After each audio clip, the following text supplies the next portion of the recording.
அன்பே சிவம் மனமே குரு என்றுணர்த்திய குருவே போற்றி.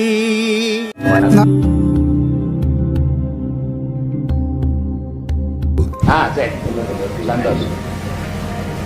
ஆத்மா வணக்கம்மா, சொல்லுமா. எல்லாருக்கும் எண்ணம் வருது, நல்ல எண்ணம் கெட்ட எண்ணம் எல்லாம் வருது. அதை அடக்கிறதுக்கு என்ன வழி?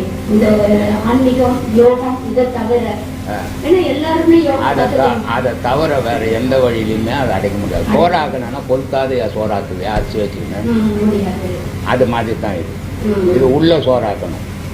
ஆக்கணினா தான் சுத்தமாகும். ஆக்கல்னா அரிசியாக தான் இருக்கும். அது மாதிரி எண்ணங்கள் அப்படியே இருந்துக்கினே இருக்கும். அதை அழிக்கணும்னா இதை அமுத்தி அதை வெளியே தள்ளணும். எல்லாராலையும் உனக்குன்னு உன்னப்பார் ஊரெல்லாம் நீ திருத்திட முடியாது. யாரையும் உன் பக்கத்து உன் புள்ளையே உன்னை திருத்த முடியாது. அப்புறம் நீ ஊருக்கு கதுப்ப ஏன் பேசுற, ஏன் பேசுற? உன்னை நான் என்ன சொல்லிக்கிறேன், அவங்கள திருத்துங்க. உங்களை பார்த்து உலகம் திருத்தட்டும். ஆனா உலகத்தை நான் திருத்துறேன்னு போனீங்கன்னா எவனாலையும் எந்த கொம்பனாலையும் முடியாது. இது வரைக்கும் பெரிய பெரிய மகானுங்க வந்து திருத்த முடியல. அப்ப நீ போயா திருத்திடுவ.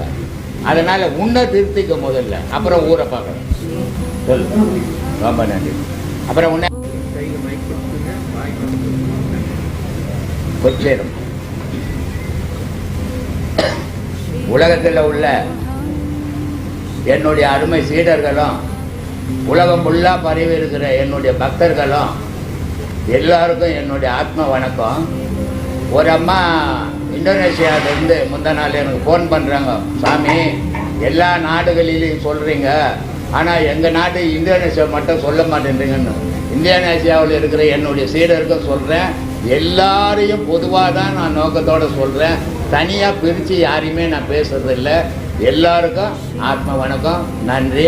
இந்த அம்மா வந்து ஏற்கனவே என்கிட்ட ஒரு 6 மாதத்துக்கு முன்னாடி வந்தாங்க. இந்த அம்மாவுக்கு 2 பார்வை இல்லை. ஆனால் பார்வை இல்லாமையே 2 மாதம் ஒரு 6 மாதத்துக்கு முன்னாடி கொரோனாஸுக்கு முன்னாடி வந்தாங்க. இப்போவும் வந்திருக்கிறாங்க. பார்வை இல்லாதவங்களுக்கு இருக்கிற ஆர்வம் பார்வை உள்ளவங்களுக்கு இல்லையேன்னு வருத்தமாக இருக்குது. பார்வை உள்ளவங்களால நீங்கள் சீக்கிரமாக அதை கரையேற முடியும். அதனால் அந்த அம்மாவுக்கு பார்வை இல்லை, அந்த அம்மா கரையேற முடியாதுன்னு மட்டும் நினைக்காதீங்க. கண்ணுன்றது புறத்தில் பார்க்குற கண் தான் இல்லை, அந்த அம்மாவுக்கு அகத்தில் பார்க்குற கண் இருக்குது. கடவுளையே புறத்து கண்ணால் கடவுளை பார்க்க முடியாது, கண்ணு தீஞ்சு போயிடும். அகக்கண்ணால் தான் கடவுளை பார்க்க முடியும். அதனால் அந்த அம்மாவுக்கு அகக்கண் இருக்குது. அதனால் இறைவன் அந்த அம்மா அடைவாங்க. அந்த நிலைக்கு அவங்க உயர்த்திக்கிறதுக்கு வழி தேடி வந்திருக்கிறாங்க. கண்டிப்பாக அடைவாங்க. சொல்லுங்கம்மா. சொல்லுமா.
சரிம்மா, ரொம்ப சந்தோஷம். ஐயா கிட்ட வந்த பிறகு எந்த கேள்வியும் எனக்கு இல்லை. போன வருஷமான ஒரு கேள்வி இருந்தது. இப்போ யூடியூப்ல நிறைய கேட்கிறேன். அதாவது கேள்விகளே எனக்குள்ள வரல. அவ்வளவுதான்.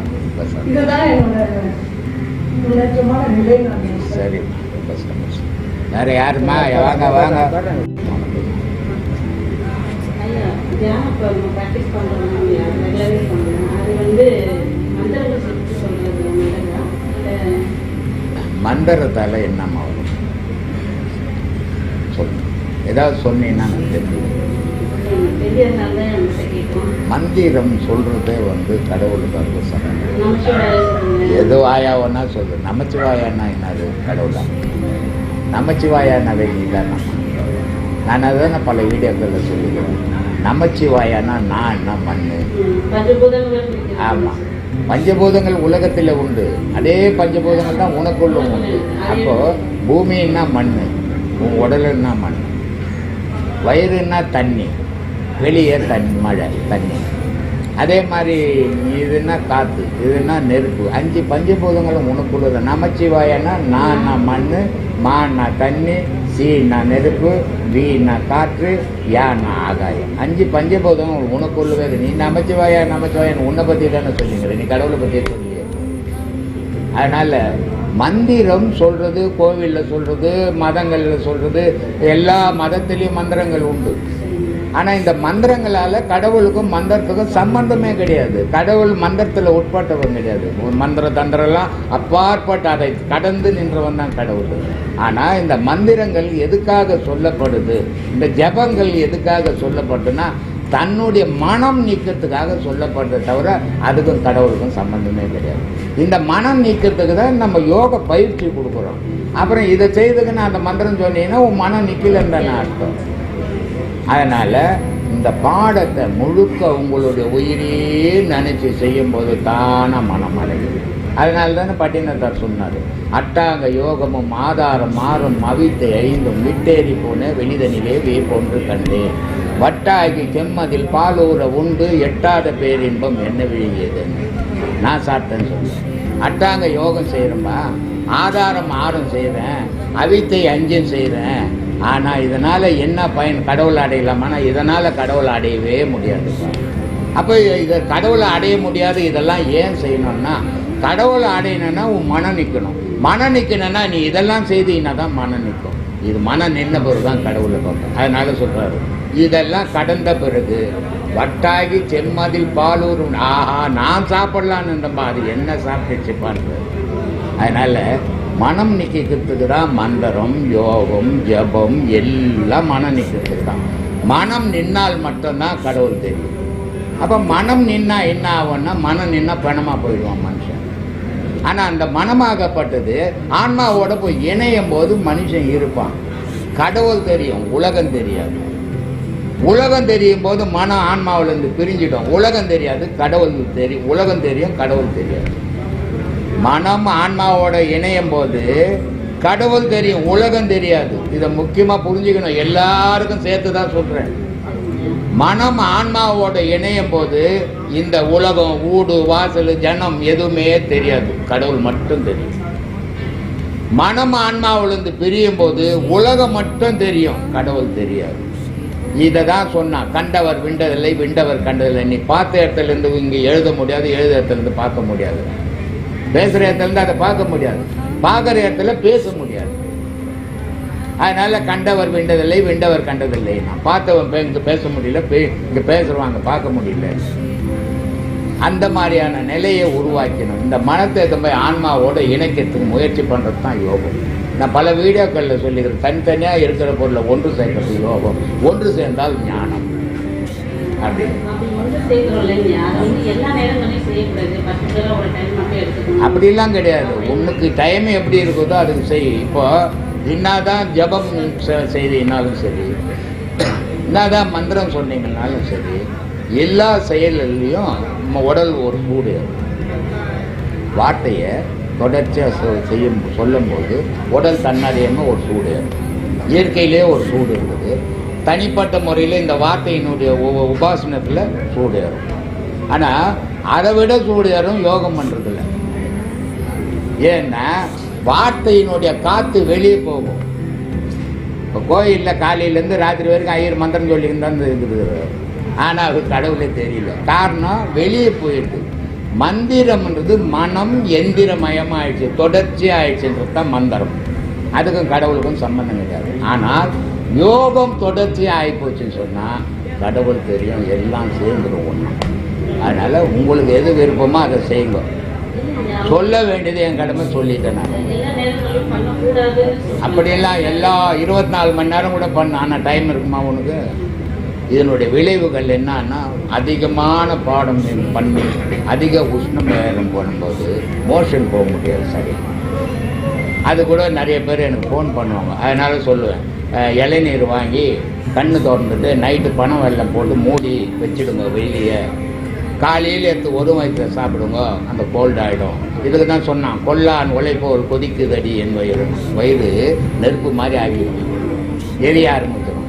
இது எரிய ஆரம்பிச்சோன்னா ஆடு போச்சுன்னா பீக்க போட்டுன்னு போதோம்னா அது மாதிரி இருக்கும். மலம் போடணும், காஞ்சி தீஞ்சி வரும். ஏன்னா அந்த கூட்டு அப்படி ஆகுதுன்னு சொன்னாக்கா நல்லா பண்ணுறீங்கன்னு அர்த்தம். ஆனால் இந்த சூட்டை குறைக்கிறதுக்கு இந்த குல்குந்துன்னு இருக்கும் மருந்து கடையில், சர்பத்தில் எல்லாம் போடுவாங்க தெரியுமா? அதை வாங்கி ஊற போட்டுட்டு நைட்டு ஊற போட்டுட்டு கொஞ்சம் சர்க்கரை போட்டு சாப்பிட்டீங்கன்னா அந்த கோல்ட் ஆகிடும். இல்லை இளநீரை திறந்துட்டா இல்லை பனை வெல்லத்தை கொட்டி மூடி வெளியே வச்சுட்டிங்கன்னா காலையில் எடுத்து சாப்பிட்டீங்கன்னா அதை சூட்டை குறைச்சிடும். ஆனால் வயிற்று சூட்டை குறைக்கும், உடல் சூடு குறையாது, இருக்கணும். அதனால் அந்த மாதிரி பழகணுமே தவிர நீங்கள் 24 மணி நேரம் இதை செய்ய முடியுமா? எல்லாம் வழி எடுத்துக்கும்.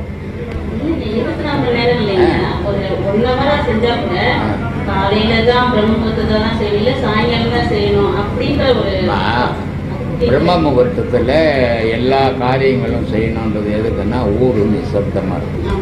அந்த நேரத்தில் எண்ணங்கள் சிதறாது இருக்கிறதுக்காக அந்த நேரத்தில் செய்ய சொல்கிறது. அதனால் அந்த நேரம் உங்களுக்கு வாய்ப்பு இருந்ததுன்னா செய்யுங்க, இல்லை நைட்டு செய்யுங்க. எது 1 மணி நேரம் தான் செய்யணுன்றது, 3 மணி நேரம் கூட செய்யலாம். எத்தனை பாடம் வாங்கிட்டுருக்கிறீங்க? இப்போல்லாம் வாங்கவே போறியா? போ, நான் என்னமோ ஒரு 10 பாடம் வாங்கியிருப்பேன்னு பார்த்தேன். ஆமாம், ஏன்னா ஆரம்பமே எப்படி இருக்குதுன்னு டேஞ்சராக இருக்கும் போட்டுக்குதுன்னு கேட்டுக்கிற மாதிரி இருக்குது. அதனால உபதேசமெல்லாம் வாங்க ஒருமா கேட்கலாம்.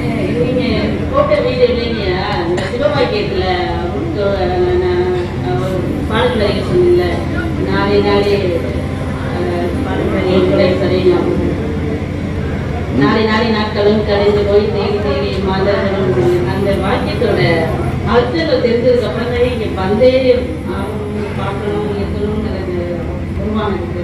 ரொம்ப சந்தோஷம். பாடம் வாங்குங்க, பாடம் நல்லா பண்ணுங்க, கேள்விகள் ஒரு மனசில் அப்போ கேளுங்க. உங்களுக்கு இப்போ சொன்னால் குழப்பம்தான் வரும். ஏன்னா தெரியாத குழந்தைகிட்ட போய் இங்கிலீஷில் நான் பேசிட்டு இருந்தேன், அதுக்கு என்ன புரியும்? அந்த மாதிரி இப்போ நீ குழந்தை மாதிரி இன்னும் பிறக்க கூட இல்லை, வயிற்றுலேயே கர்ப்பத்திலே இருக்கிற, உபதேசம் வாங்கினா தான் பிறந்தேன். அதுக்கப்புறம் வளர்ந்த பிறகு சொன்னால் தான் உனக்கு எல்லாம் புரியும். அதனால் அப்போ சொல்கிறேன். நன்றி.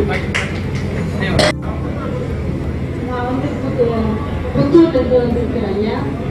உங்களுடைய யூடியூப் வந்து தவறாமல் தினமும் பார்த்துட்டு இருக்கேன். ஒரு வேலைக்கு ஒரு 5 தடவை 6 தடவை கண்டிப்பாக பார்ப்பேன். நீங்கள் சொல்கிறதெல்லாம் என் மனசுக்கு ரொம்ப ஆறுதலாக இருக்கும். நான் கஷ்டமாக இருக்கும் போதெல்லாம் உங்கள் யூடியூப்பை உங்கள் பேசலாம் எனக்கு ரொம்ப ஆறுதல் கொடுத்துருக்கு. அதனால தான் உங்களை கண்டிப்பாக பார்க்கணும், உங்கள்கிட்ட ஆசீர்வாதம் வாங்கணும்னு அங்கேருந்து நான் எல்லா மாறுதலும் நடக்கும். நீங்கள் இவ்வளோ தூரம் வந்ததுக்கு ரொம்ப சந்தோஷமான விஷயம். இதில் ஒரு